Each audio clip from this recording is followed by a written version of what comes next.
जय गुरुदेव दोस्तों। स्वागत है आपका एक बार फिर से आपके अपने YouTube चैनल माधव स्टूडियो जानी में। तो साथियों, अगर आप मेरे चैनल पर नए दर्शक बनकर आए हैं तो कृपया चैनल को सब्सक्राइब करें और वीडियो को अंत तक सुनें।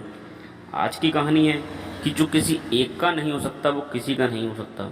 एक संत और एक शिष्य की बड़ी ही सुंदर कहानी है।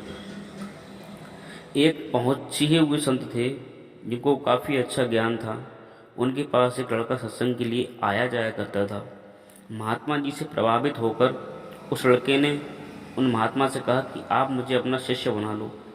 महात्मा जी ने कहा कि तुम इस महामंत्र के 11 लाख जाप करके आओ, उसके बाद में विचार करेंगे कि आपको दीक्षा देनी है या नहीं।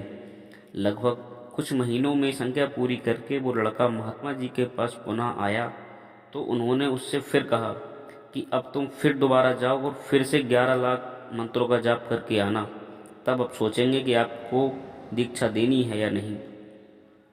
उस लड़के के साधक जीवन में प्रवेश किए हुए अभी 3-4 वर्ष ही हुए थे। उसके मन में श्रद्धा की कमी होने लगी। वो एक दिन कहीं जा रहा था तो एक तांत्रिक को कुछ सिद्धियां प्रदर्शन करते हुए देखा। तांत्रिक के पूछने पर उसने अपनी उपासना के बारे में बता दिया। फिर तांत्रिक ने पूछा, तुम इतने वर्षों में इतनी संख्या में जाप करते रहे तो तुम्हें इसका कुछ परिणाम मिला? लड़के ने कहा, मुझे तो ऐसा कुछ नहीं लगा। तांत्रिक ने कहा, देखो तुम अभी जवान हो, हमारी तरह प्रेत सिद्ध कर लो, तुम्हारे सब काम प्रेत कर दिया करेगा। मैं भी प्रेतों से ही सब काम करवाता हूँ और मौज करता हूँ। यह शीघ्र ही थोड़े से मंत्रों के जप से सिद्ध हो जाते हैं। फिर लड़के ने उस तांत्रिक से साधना की विधि जानी और उस विधि से तांत्रिक मंत्रों का जाप किया, पर कुछ भी नहीं हो सका। उसने तांत्रिक से कहा, मुझे तो कोई प्रेत सिद्ध नहीं करना आया और ना ही मुझसे कोई प्रेत सिद्ध हुआ। आखिरकार उस तांत्रिक ने प्रेत को बुलाकर पूछा, तुम इसके सामने क्यों प्रकट नहीं होते हो?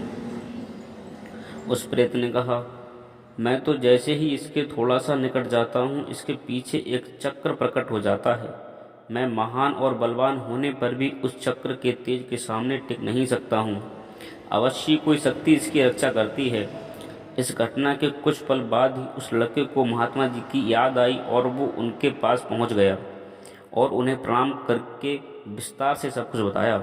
महात्मा जी बोले, बच्चा, तेरा पतन होने से साक्षात नाम और परमात्मा ने सुदर्शन रूप से तुझे बचा लिया। नाम और परमात्मा यदि तुझे नहीं बचाते तो हजारों वर्षों तक तू भी प्रेत योनियों में कष्ट पाता फिरता। नाम का प्रभाव प्रकट रूप से भले ही न दिखे, तब भी नाम का प्रभाव होता ही है और नाम जपने वाले की रक्षा परमात्मा एक पल खुद ही करते हैं। तो साथियों, इस कहानी का यह तात्पर्य है कि जो किसी एक का नहीं हो सकता वो किसी का नहीं हो सकता।